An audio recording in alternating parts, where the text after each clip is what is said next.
Welcome to the Wayne Public Library's virtual author chat. My guest today is Jonathan Augustin. Jonathan is an accomplished prevention educator and adjunct professor who has garnered recognition for his expertise in education and social skills development. Jonathan's impactful contributions extend to the literary realm, where his book, How to Make Friends in College and Beyond, achieved bestseller status on Amazon, showcasing his unique insights into cultivating meaningful connections. Notably, Jonathan is also the author of How to Be a Social Butterfly: The Art of Making Friends, a testament to his comprehensive understanding of human dynamics. While both books offer valuable guidance, How to Make Friends in College and Beyond specifically resonated with the readers, earning acclaim and securing a prominent place on Amazon's bestsellers list. In the classroom and through his books, he seamlessly combined academic knowledge with practical advice, empowering individuals to navigate the complexities of social interactions. Jonathan's commitment to fostering positive relationships is evident in both his acclaimed books, making him a respected authority in the fields of social skills development. Jonathan resides in New Jersey with his wife and two children. He enjoys chess, writing, traveling, and martial arts. Welcome, Jonathan. Please tell us a little more about yourself and your books. Thank you for the warm introduction, Janet. First of all, I'm very happy to be here, so thank you very much for the invitation. So I basically wrote this book a few years back.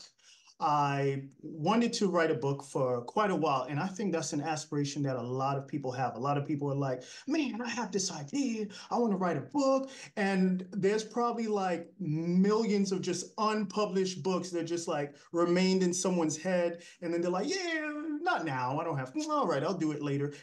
And then never did it, So I made the decision, you know what? Let's write this book. Okay. And this is something that I've built a lot of knowledge and skills in. Like you just mentioned, I'm an educator. I've taught countless, like thousands, probably tens of thousands of students at this point. And that's including K through 12, uh, higher education, college as an adjunct. And one thing, as someone who's a speaks as a profession, learns, is to how to hold an audience, how to engage. Malcolm X, the civil rights activist, I've read his book some years back, and he was saying something, and he was an excellent public speaker, by the way. And he said something to the extent of every good speaker knows when they have their audience and when they lose their audience. It's just something you could kind of feel. You could feel when you're talking and they're hanging on every word. And you could feel when it's like, all right, I only got another like 30 seconds before, everybody's napping or playing on their phones and stuff, right? So something like that even is going to build like skills. And let me tell you, young people, whether it's elementary school, whether it's individuals who are in middle and high school, like you will know that they're not going to do that whole I'm going to be polite thing. I'm going to pretend that you're interesting or anything like that. If you have them, you know you have them. If you lost them, you know you lost them. Okay, so again, this is something that just through my work every day, I'm, as they say, sharpening the saw, right? Kind of like reinforcing my skills. So my work and this socializing aspect are kind of always coming into play together. Okay. So I guess that's a little bit of what inspired you to start writing. So, as you said, a lot of ideas in people's heads of writing a book. So, what got you to put pen to paper or, get on the keyboard? No. Absolutely. So I'm somebody who I'm someone who likes to finish things that I start in terms of, you know what? Let me at least say I tried it. Let me at least attempt this because there's a lot of people like, I want to try this, I want to try that. And then, life happens to all of us, and then they never do it. And they usually say, like, if you don't do something right away and you hold it off, there's a chance you'll never get to it. But I'm someone who's like, no, I'm going to make sure I get to something, even if it's something I wanted to do 10, 15 years ago or whatever, right? Um, there's like for example, some people who decide to go back to graduate school and stuff like that, right? Usually time off, you kind of life happens, and then you're like, oh, I had aspirations. I don't like that. I don't like that woulda, shoulda, coulda type thing. I like to say, you know what? Let me attempt it. Whether I succeed, whether I fail, at least I tried it. It's a thing I can not look back at and have, regrets like, oh man, I wish I got to write that book. Oh, I wish I got to travel this place or do that, right? So I decided, you know what? Let's do it. You know? And oddly enough, I saw this. I was reading like it was like a passive income forum, and then a lot of people were like, they're like, yeah, books are a great thing, and I'm like, oh, cool. I wanted to do one anyway. That's icing on the cake, right? So I decided, and then I saw that you could, because at first I didn't really know how am I going to approach this, right? How do I write a book? Okay, I have the idea. I have, pen and paper or a computer. Now what? So then I learned the route of self-publishing, and I'm like, oh, so I could do this by myself. All right.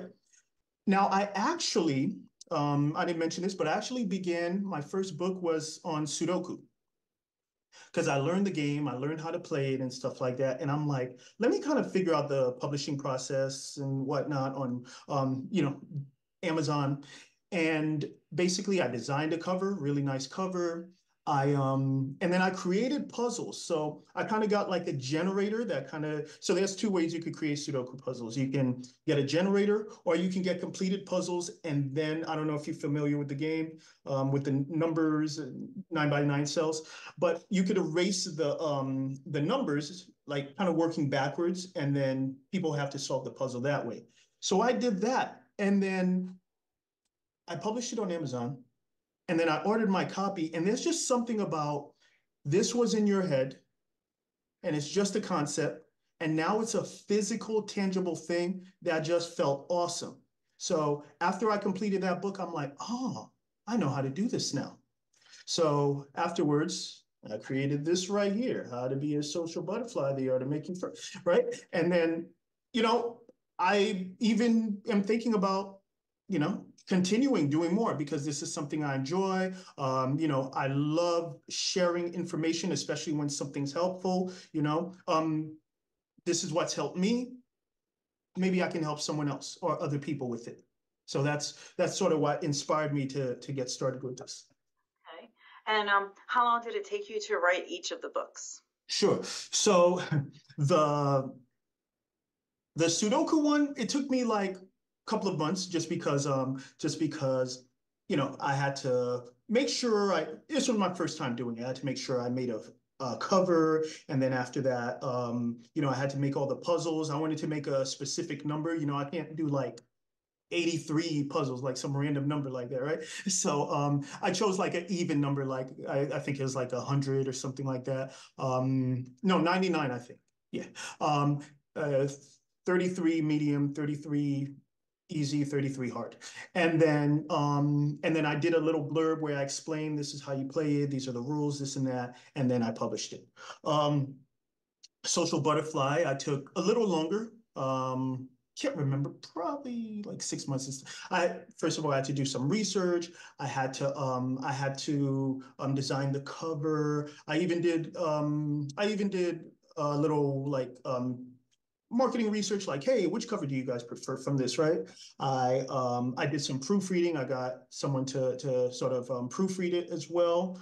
And then another reason it's important, to kind of wait a little bit is because I feel like there's always going to be something like, oh, I should have included this. Oh, I should have said this, right? I'm probably going to think that after the interview, after it's done and I'm watching it over, like, oh, I should have told Janette about this. So the longer you wait, the more you can remember, like, sort of some of the things that you forgot. So, oh, I should add that in there. So kind of took a little while just so I wouldn't rush it. And oddly enough, the How to Make Friends in College and Beyond book, I wrote that very quickly. So here's the story with that. Um, you published the book, so great. You're an author. You finally get pen to paper or a finger to keyboard, whatever, and then you create it, you publish it, and then bam, Now you're on Amazon and you're one grain of sand in this in a beach, right? In a desert. You're one book among, I don't know, billions at this point, right? So, chances are, someone's not just gonna like stumble directly to your topic and then purchase it and stuff, because I guarantee no matter what you think you came up with, there's going to be like other things like that. No one ever has an original thought. So I decided to let me try to advertise for this a little bit, whatever, kind of spread the word around. And then I was going to forums, and then I created the How to Make Friends in College, just a short blurb, like overnight. It was just more of a promotional thing. So basically, some of the tips, how to talk to people. And there's a bit of a loneliness epidemic, a bit of people who don't really have a lot of anxiety, don't really know how to socialize, things like that. So basically, I put some tips for college people, and then I said, if you've enjoyed this book, check out this book by the author. And then I put it on some forums and stuff. And then, I was like, all right, let me just put this out there. All right, let me go take a nap, whatever. And then come back, and then it's like, number one in this category, friendships. Number one in this category, self-help. Number one in this category is like three different categories, and I'm like, whoa, right?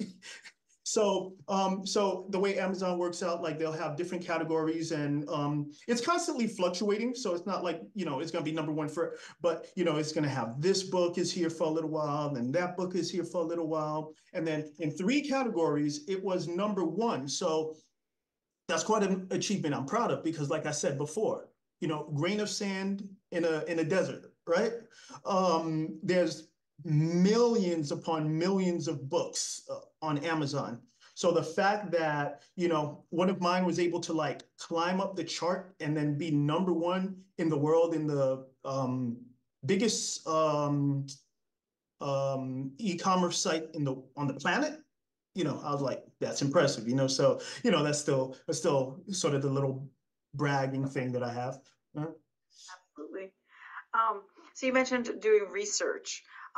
What was your research process for writing both books? Sure. So a lot of this involved prior knowledge as well. And I think of it like this. And even with prior knowledge, you still have to do research. Here's why. There's some people who are naturally good at stuff that don't know what they are doing correctly. So sometimes you might meet someone who's good at socializing. They don't know why. It's just, they just happen to do it really well. There's some people who are good with students, with kids. Like, for example, my wife's a teacher, and I've been teaching for a while as well. But she's like has her degree and stuff like that in it. So every once in a while, I would tell her some stuff that I do with students, to kind of sometimes behavioral, sometimes some kind of skill. And then she told me, oh, this skill is actually blah blah blah blah blah blah. And I'm like, oh, I didn't know there was a name to it. I just saw that I did this and this worked, right? There's some that could go for anything. Again, martial arts. There's some people who are good at fighting because they fight a lot. Okay, there's some people who go to the dojo and then they teach them, and then there's going to be some overlap with the people who, let's say, they just fight a lot, and then the people who learn from like a sensei or an instructor, right? And then unbeknownst to them, there were some of the aspects that they implemented. Okay, so the list goes on. So basically, I wanted to share my experience, what I saw worked for me. Okay, because I had to learn a lot. I wasn't always comfortable speaking in front of people and talking to folks and stuff like that, right? But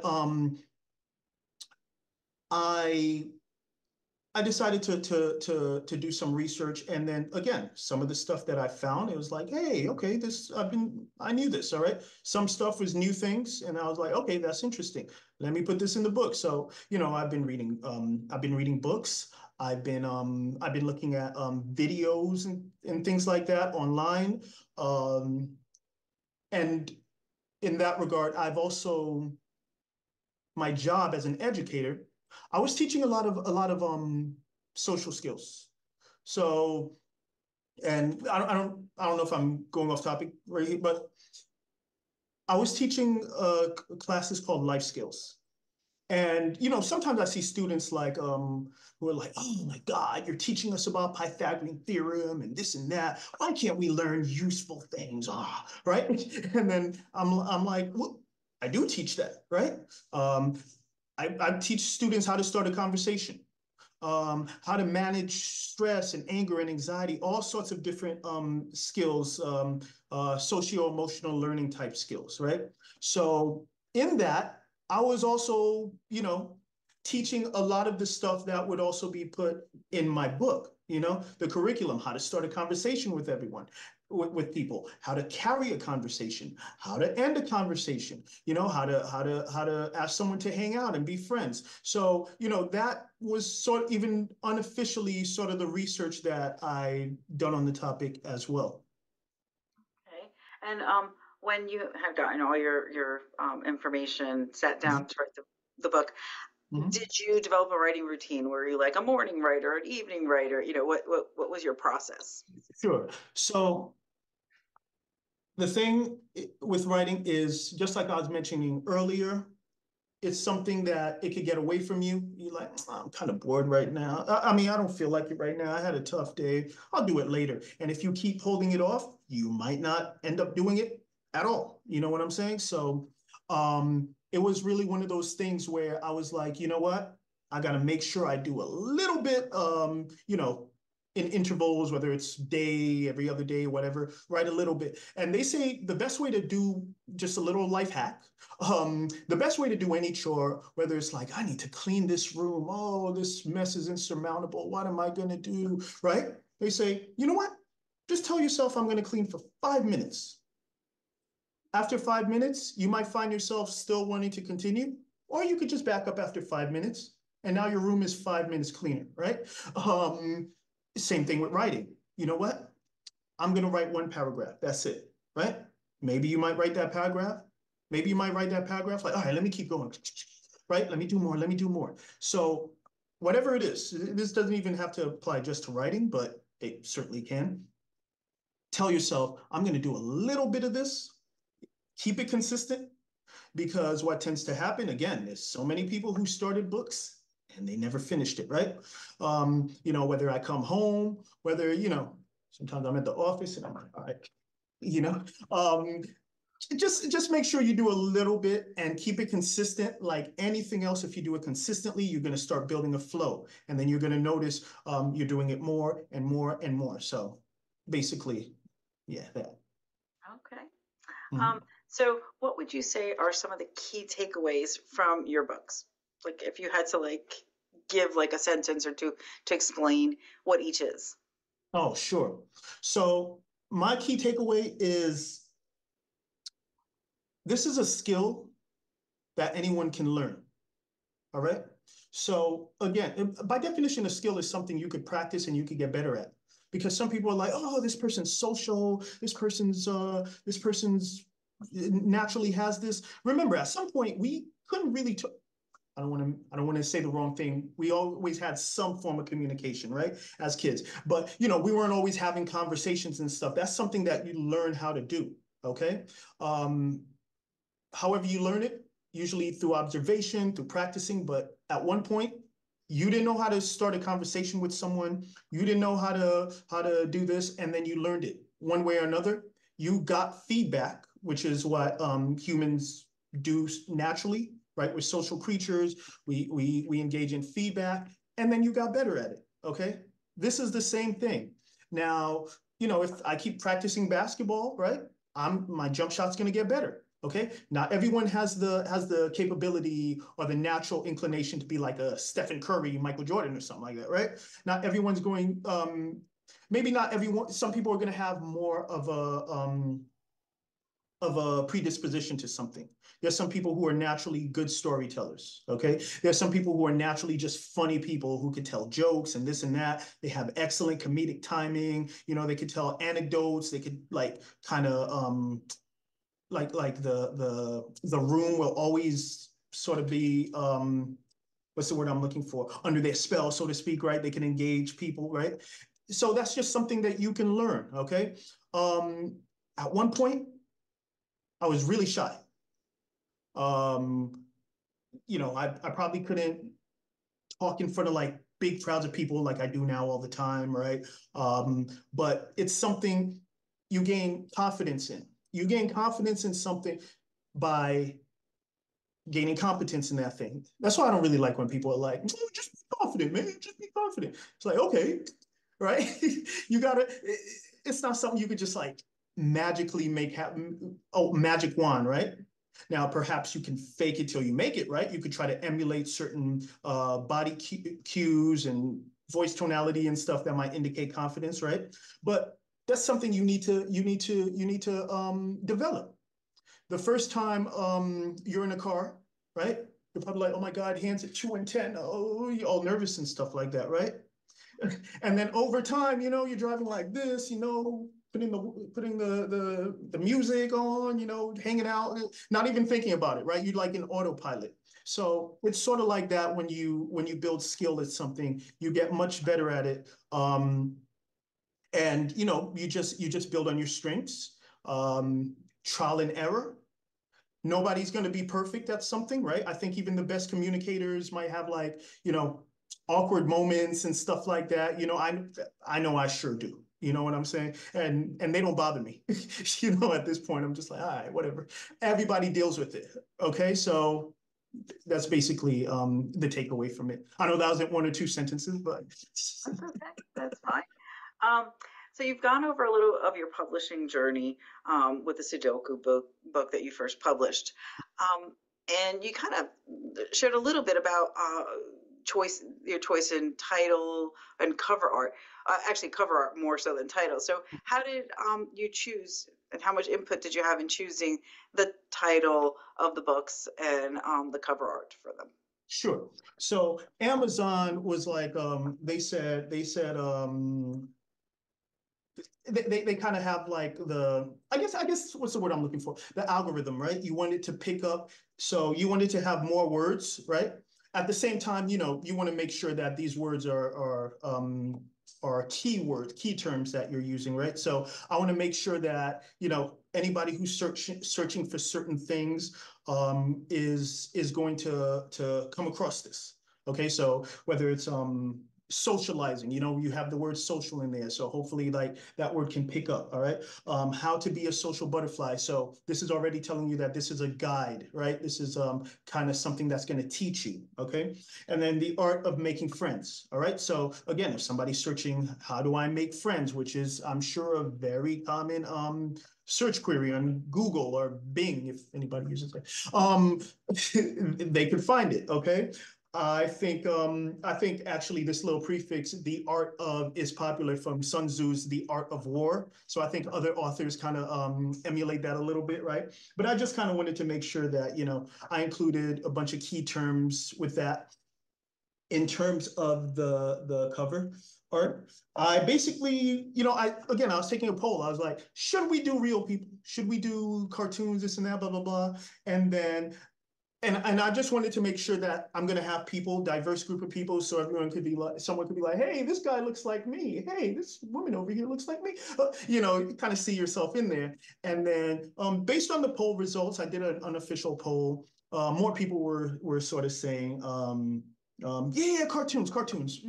It might be less intimidating for people who have trouble socializing and whatnot anyway. So I'm like, okay, we'll go with that. But then I actually I made an ebook and ultimately translated this to audiobook as well. So it's on different platforms. I wanted to make it wholly accessible to more people. And I did something with that was actually humans, like people, and it looked pretty cool too. If anybody searches it, you could always find it. But it kind of has like the little squares, like the little Brady Bunch type thing where everyone's in a square and stuff like that, with the same title in the center. So that looked pretty cool too. So I just wanted something that's gonna kind of grab your attention, and these definitely do. So that's how I came up with that. Okay. And so you've explained your publishing process. Can you tell us if you like during the course of getting your 3 books published, what was the most surprising thing that you learned about publishing them? Sure. So, everything I learned was new to me, to be honest. But, I realized that it's a lot of work to also promote these. So I just want to let anybody know who like thinking about writing something. First of all, do it. Like Nike said, just do it. All right. I named like 3 brands now, and I hope I can do that. But anyway, um, do it, get it done, but don't expect like, you're gonna put it up there and then it's gonna be like, sale, sale, sale, sale, sale, sale, sale, sale. All right, because again, you might put it up there and then it's gonna kind of sit there for a little while, right? So, do exactly what it is that, I did when I was in the library. I was going to check out some books, and then, I met your colleague, and then, we're kind of talking about books, and then I said, hey, I'm actually an author too, this and that, blah, blah, blah. And then this is how I learned about, this wonderful interview that you have, but series that you have. But get the word out, talk about it. If you need to advertise and stuff like that, you may need to do that, right? Meet up with other authors, learn some tips and things like that. If you got to sign up for different, let's say, interviews or what's the other word, like little author meetups and gatherings and things like that, do that. So, the point is, you're kind of getting yourself out there, and you're meeting other people as well. So, that was something that I definitely learned in this process, along with all the different aspects that come along with it. Writing, proofreading, uploading, creating cover art, this and that, so a lot to learn. Yes, absolutely. When you do it yourself, you've got to learn all the different aspects. Oh, yeah. Um, so before you released it out to the world, did you have anyone read the books for you? And like, how did you find the people to read the books? Okay. So online, I didn't do like a really so much like beta testing and stuff, but I did find online. You could just go to like Fiverr or something like that, and then you could find people who are proofreaders, because you need a good set of eyes, a new set of eyes. Like, even though I'm a adjunct professor myself, so I'm always like, you know you missed a period right here, right? But it's always different when it's like your own and stuff like that. You're like, how did I miss that? That's sort of how, like, when you send a text message and then like you become like 1,000 times better after it's already sent, right? You're like, oh my goodness, my spelling is atrocious. What's wrong with, right? So it's always good to get another set of eyes. So I found some people that were able to proofread it for me. In terms of reading, my family, friends, people like that, coworkers, they were some of the earlier people who read it for me, because I wanted some feedback, and and they gave me pretty good feedback. One thing that they particularly liked about it was the fact that I um I talk about something. I talk about what a skill that's important is, and then I talk about what you can do to build on this skill. Okay, so in terms of socializing, you could be good at X.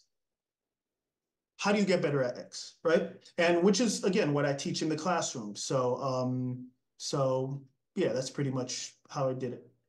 Okay. Um, and have you gotten any feedback from the people who've read your books? Do you get any like reviews? Do they reach out to you? Have you heard from any of them? So far, not yet. But however, due to the fact that people frequently buy the college book, and then get the referral to purchase the social butterfly book, is basically, I gauge that feedback myself as, this person read this, and they were interested in learning more, so they went and they purchased it. So um that basically tells me that it's effective in some way. the people are learning something from the book, and people that I have read it as well. Like I say, friends, family members, people I speak with directly. They they've given me feedback and they enjoyed it also. Um, I do leave an email.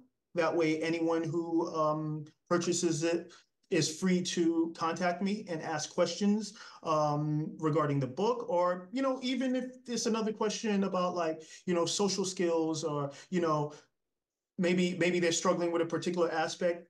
I want to keep it open, so again, I could help people. I could give them advice here and there if they need it. So yeah. Okay. Mhm. Um, so most of your feedback has been really good. And I don't know, you're on, you have a website, you have some way that people can get in touch with you, that's promoting your two books? Absolutely. So I'm I'm I'm in I'm on a lot of different platforms right now. I did expanded distribution, so you could even go on. I know a lot of people have Spotify. You could go on Spotify and listen. You could if because there's some people who like listening to like audiobooks while they're driving. Because I understand like not everyone could like sit down and read a book all the time. So right. Yeah. No, and I personally like podcasts too, because sometimes you got to drive long drives and you just put something on and it's kind of like, oh, this is interesting. So, I make sure it's accessible that way as well. If anyone does want to contact me, I leave an email. It's called The Social Butterfly, and I spelled it butter with these like hey bud, right? Butterfly@gmail.com. So again, if anybody has any questions, and look, it doesn't even just have to be about social skills and things like that. If it could be some kind of guidance that I can offer from the publishing process and writing and things like that, I'm more than happy to give whatever knowledge I can. So Okay. mhm. So I tend to wrap up with, my final question is usually something fun that I found, in your Mhm. bio or something. So in your bio, you mentioned that you enjoy traveling. What are Mhm. some of the favorite places that you've visited? So in 2016, around the time everyone was running around playing Pokemon Go, that was like the fourth brain I mentioned. I went to Japan that year with my wife. And it's interesting, we went to Mount Fuji. Hmm? It's interesting because we got married the next year at a restaurant called Mount Fuji's. It's a Japanese themed restaurant, sits high up in the mountains. It's like headed upstate New York. Yeah, on Route 7. Yeah, so anyway, it's funny because the previous year we were at like the real Mount Fuji. And I went there because I've always liked Japan, like anime and stuff, like most like teen boys and stuff like that. I love that. So, I always loved like all the shows and games and this and that. And I decided let's go to Japan, right? Because I like traveling. You're only like young and free and stuff like that once, right? I mean, you could travel anytime, but it's a little harder now. But at the time, we've been to like Mexico, to Canada, to different states and stuff. And I was like, I've never been on that side of the world, that hemisphere before. And then I was like, let's go to Japan. So we decided to go to Japan in 2016. And one thing that I really liked about it, in general, one of my favorite things when it comes to traveling, when you arrive at that new place, and that moment it hits you, excuse me, that moment it hits you, we're not in Kansas anymore, right? We're in a different place. So when I arrived in Japan and then we got on the bus and stuff like that, and then leaving the airport, the shuttle that's going to take us, and then while we're leaving, the staff are standing by the side and then they like bow to us, or I walk into the hotel and then they bow to me, and I'm like, oh, I've seen this on TV. Oh my God, it's happening, right? You're kind of like fanboying, fangirling out a little bit, and I always like that aspect because it's like it's a culture shock because you realize you're truly somewhere different, because it's not something they do back home. And that even happens, like, it doesn't even have to be me going to Japan. Like, I've lived in Texas some time. When I go to Texas, the moment I get off the plane and then, someone talks to me, hey, how's it going, partner? Right. And I'm like, I've only seen people talk like that on TV or something like that. Like, wow, or when I'm up on when I go to Quebec a few times in Canada, right? And then the moment the people start speaking French, and then you start seeing the metric system and stuff like that, like it really hits you, and it's like, wow, So that's sort of the aspect that I really liked. Japan, the people are very, very, very friendly, very nice. The place is super clean. The food was great. I just liked everything about it. It was awesome. Sounds like a wonderful trip. Mhm. It's a good thing you got to that other side of the world, as you said. Yep, yep. What's next? What do you have on your bucket list that's next up?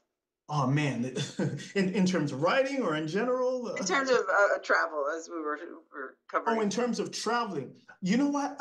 For a while I've been wanting to go to Europe, okay? And and I always wanted to do that little like hopping, country hopping type thing.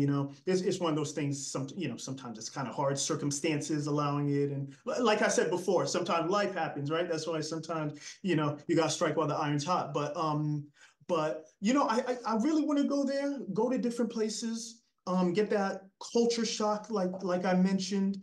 I really want to, it's kind of a weird image, but I really want to go to like Italy, get on one of those Vespas and just like start riding around town, I don't know, that just seems like really cool, go to like a Open the avenue. cafe.